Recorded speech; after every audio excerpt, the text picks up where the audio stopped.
Hi everybody, my name is Myung Moon and welcome to iHome Church. This week I would like to speak on the topic of no pain, no gain. And that's the word no spelled not N-O but K-N-O-W. When I look out into the world and when I look at our community and when I look at many families that I've known over the years, I realize that one of the most difficult things for all of us to deal with and work through are our most important relationships. Those relationships can be one of parent and child. They can be one of brother and sister. They can be one of husband and wife. But somehow, the most intimate of all relationships, or the closest relationships that we have in our life, is an excruciatingly difficult place for many of us trying to work through or deal with the different histories that we might have, or different memory banks that are very much alive and well, and many times are the very thing that are obstructing us towards a much more of a loving relationships, and a lot of broken hearts and a lot of sense of loss, and even a painful death in the family can sometimes petrify us into a kind of life that is not healthy, that is not well-meaning, and that really prevents us from being this incredible divine son and a daughter of God. And I realized that even in my own life of faith, some of the most difficult things that I've had to deal with in relationships, my relationship with my parents, my relationship with my siblings, my relationship with my spouse, has been really coming to grips with, how do I deal with pain? How do I deal with the sense of loss? How do I deal with the pain of things being broken? And how do I pick myself up and really be that kind of a daughter that I want to be?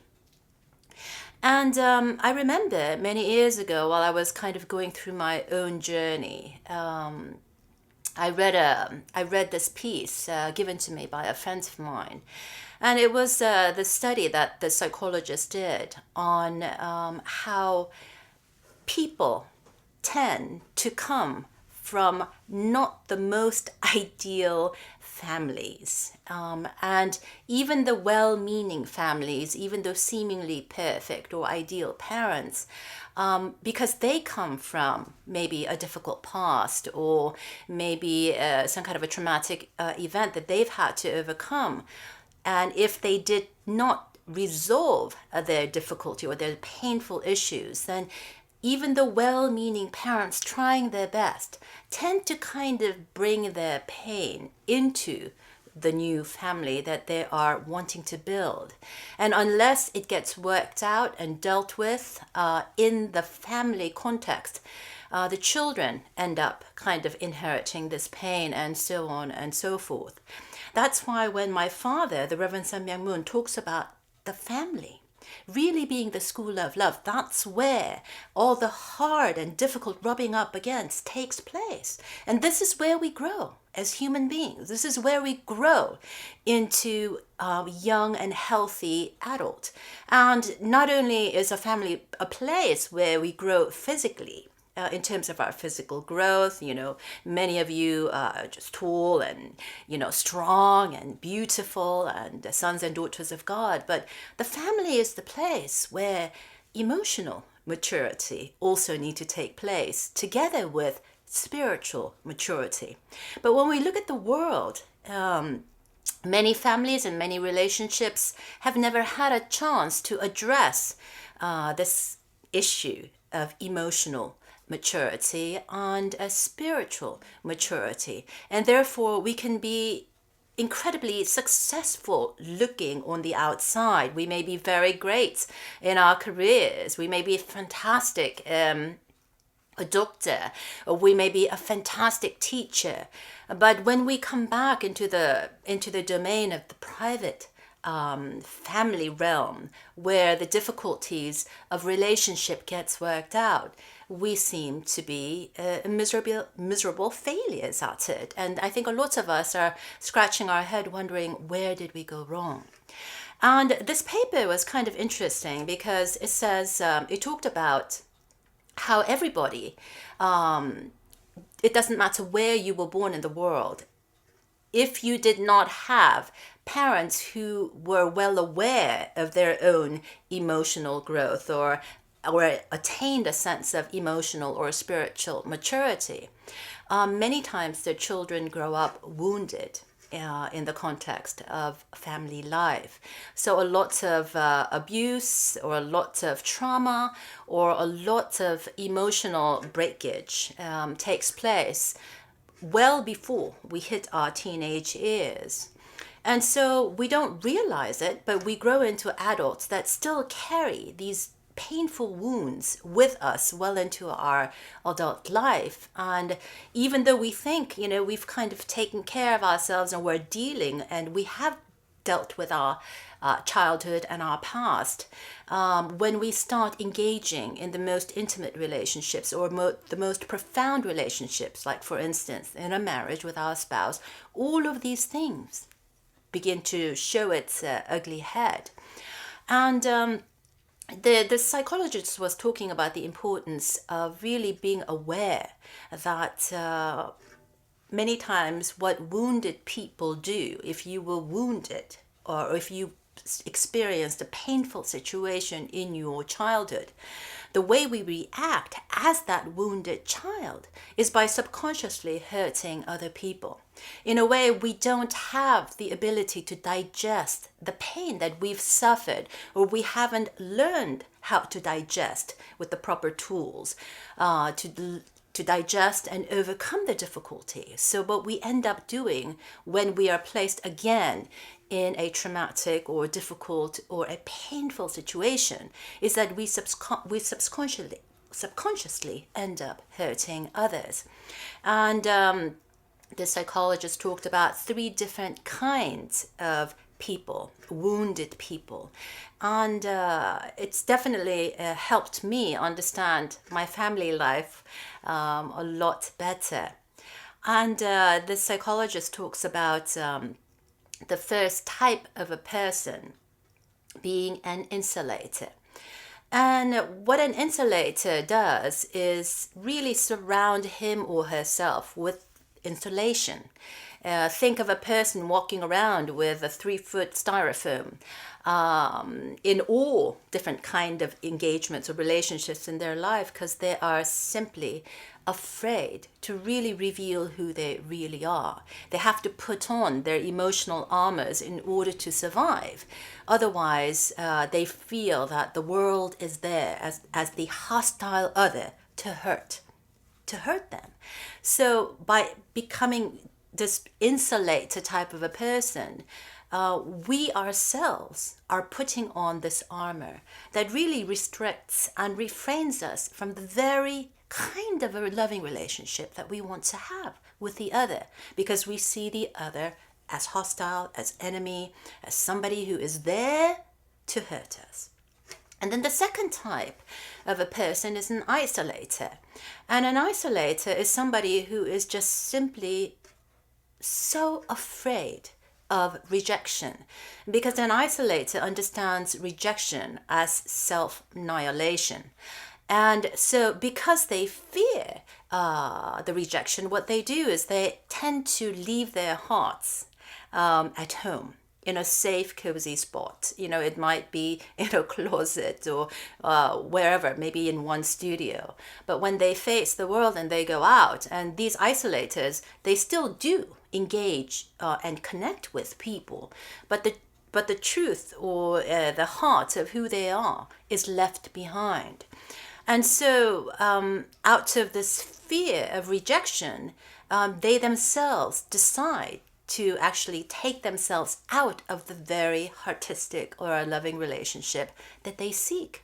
And so the isolators are a group of people that are in really excruciating pain, because they're literally tormenting themselves with this fear of rejection, and therefore they hold themselves back from engaging in a artistic and in a courageous type of a relationship that might make you feel vulnerable. But they would rather not chance it at all, to kind of protect themselves. And the third type that psychologists have talked about are called inhibitors. And these are the kind of people who have really gone through their childhood feeling wounded and feeling like their life, when you ask them, what does life mean to you? Well, life equals pain. And so what they end up developing into are the kind of adults that basically feel that enough is enough. They keep on, they don't want to move forward. They're afraid of moving forward because even though where they're at is not where they want to be, it is still something familiar. It is something that they're accustomed to. They feel cozy in it, and there's a sense of a feeling of familiarity every time they tap into their own pain and own difficulty. So they literally sit there, picking on their pains. Well, this person did that to me, and that person did that to me, and this is the reason why I am happy. This is the reason why I'm miserable. It's all of these things that were done to me. And they are in a perpetual state of frustration. They remain disappointed, they remain trapped, and all they're thinking about is what they have lost, what they have endured, and what they carry around. And that all of these painful thoughts prevent them or inhibit them from what they can be. And so when we look at our most important relationships, these three types, the inhibitors, the isolators, the insulators, are kind of important to keep in mind, because we realize that not everybody in the world came from best families, and many of us have had traumatic experiences throughout our life. So when we get married or when we get blessed, we tend to think, okay, wow, here is my beautiful lady who is going to give me this fantastic life, complete me, be my partner, make me the Superman and make me incredible, thinking that this person is the thing that's going to turn you into this incredible man. Or how many times have beautiful young ladies who have grown up with Disney stories of Cinderella, Sleeping Beauty. We imagine this knight in shining armor riding on a white horse who is going to carry us off into the sunset and take care of all our pain and all our suffering. He's not only a knight in shining armor, but he's a fantastic psychologist. He's a fantastic chef. He's a fantastic tailor and a shopper, and the list goes on. And we kind of expect the other to make our life or transform our life into this incredible, beautiful Disney vision of bliss.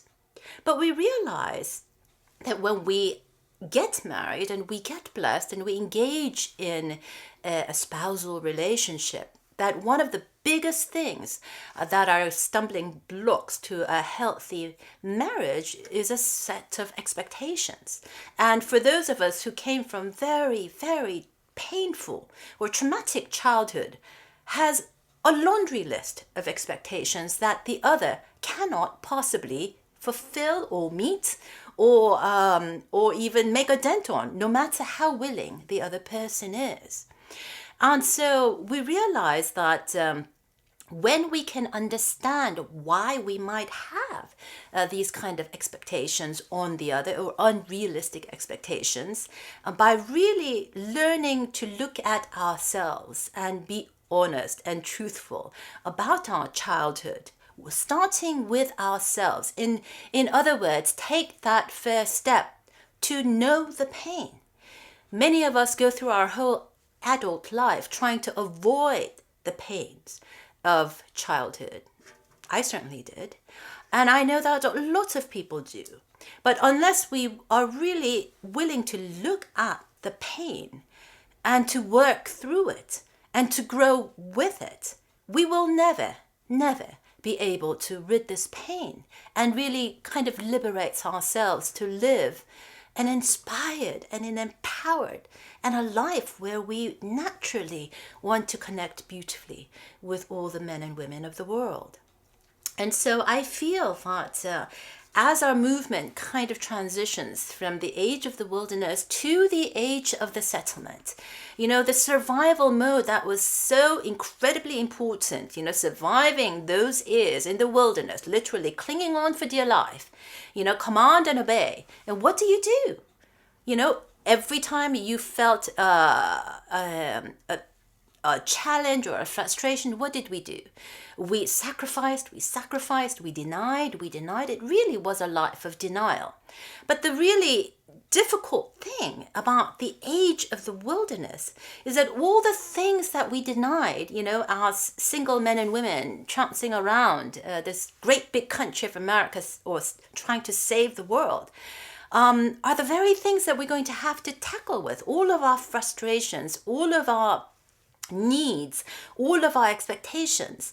Somehow we have to learn how to face it and deal with it.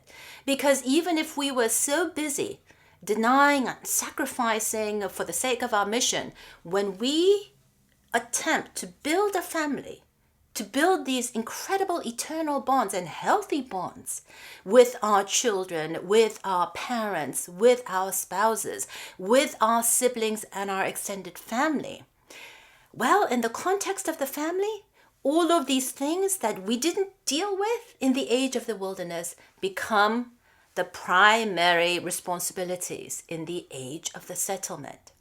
So all the pain that we've had and our subconscious ways of hurting others because we are hurt, the way we interact with others out of our own insecurity, the way we are so afraid to truly love because we're afraid of rejection, the way we are really afraid to really even conceive of a healthy life because the work that is needed to get to that healthy life seems too monumental. Well, these are the very things that we need to start dealing with on a daily level.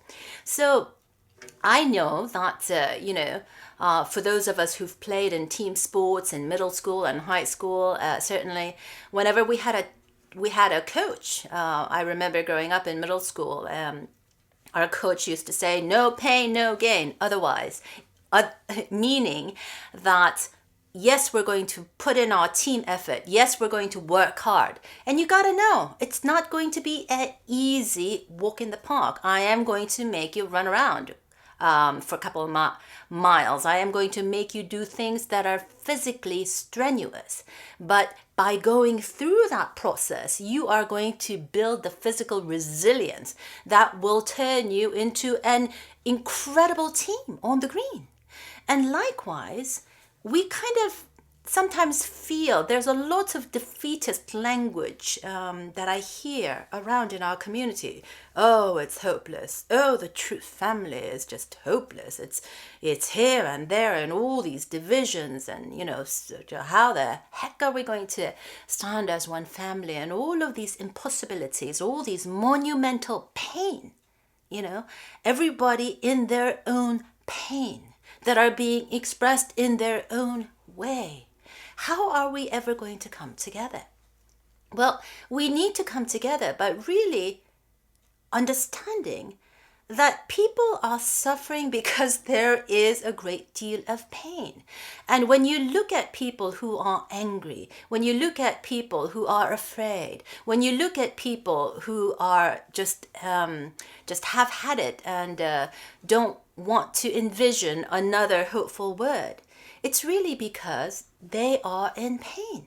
They feel that they have been hurt. They feel that they have been taken advantage of. And they feel that they have sacrificed their whole life. For what? For what? Is what I hear quite often. And this is really the time when we really need to remind ourselves, why have we sacrificed? Why have we given of ourselves time and time and time again through the age of the wilderness? It's because we wanted to create a better world. We wanted to imagine a better world that we could build together as a family. But I think a lot of people miss the point when the concept of building a family is not something that takes place with the miraculous snap of a finger. But family building is like building a tall skyscraper. The higher we want to build, the lower the foundation it needs to be. And so while we're going through the digging process, we have to kind of remind ourselves that regardless of how much sacrifice or how much difficult there has been, if we can still maintain a grateful heart and a heart of really understanding the big picture and not just getting lost in the details of reality, but the big picture of what we want to create, the reason why we started off on this adventure with our true parents, then we can remind ourselves, hey, no pain, no gain. We gotta come to understand and look at the pains of the past. But when we can see it squarely for what it is and who we are in terms of these wounded folks, where do we fit in? Are we the insulators? Are we the isolators? Are we the inhibitors? And many times these inhibitors or insulators or isolators sometimes form their little cliques or little groups. And so one insulator will feel very, very good with another insulator and create their own little insulator clique. Or one inhibitor will get together with other couple inhibitors and create their own cliques. And many times we don't realize what we are doing, but we are, in a way, expounding on our very pain by associating and dealing with people who commiserate with our pain. And when we do that, then we just make our job that much wider and that much more difficult. And so when you talk to any gurus who really share the secrets of their success, the secrets of their success lies in really being able to surround yourself with positive, successful, forward-thinking people. Because that's really the only kind of people that is going to move us forward. So in our community of a lot of naysayers, a lot of hopeless talk going on, we need to start thinking, well, how can we, okay, we've gone through the pain. We know our pain. But how can we start really kind of changing this culture? Because the culture can only be changed by really owning the language that we speak. So how do we know our pain and know how to get to our gain? Well, it starts with language. It starts with deciding who we're going to surround ourselves with. Are we going to continually surround ourselves with negative people, or are we going to work towards really bringing that positive people into our lives, working together with positive groups, working together with people who are forward thinking, working together with people who want to create an incredible community? Well, I think the answer is obvious. And that's why here at our home church, we kind of focus on the word inspire, empower, and connect. Because if we are really going to be somebody who is an inspired man and a woman of God, we have to face the truth of who we are. It's really the only way that we are going to be able to tap into this divine light that is really waiting to shine out into the world. And it is many times the pain or the anger and the fear and the frustrations of the past that really inhibit us from being the truth of who we are. And we like to remind ourselves the importance of the word empower. Because when we are an empowered son and a daughter of God, we are not held back by the fear of all sorts of different things. The fear of failure. Well, the fear of failure can be seen as just one more step taken towards our success. So it's really the way we see ourselves, the way we see our journey, that gives us incredible momentum and a sense of going forward and a sense of accomplishment no matter where we are in the course of our life. And we like to emphasize the word connect, because the most important things in our life are the relationships that we hold near and dear to our hearts. And it is only through the difficult or different relationships that we really grow as human beings. So when we are going through the difficulties of digestive issues that our unificationist community is going through after the transition of Father ascending up to heaven, well, these are digestive issues that we need to grow with, that we need to grow through. And we really need to grow into, so that we can be that brilliant son and a daughter of God. So, we've all, you and me, have been hurt in one way or another throughout our life. We have all suffered under the weight of providence. And we can sit back and argue on for all of perpetuity, well, who do you think suffered more, you or me? But that's really not going to get us anywhere.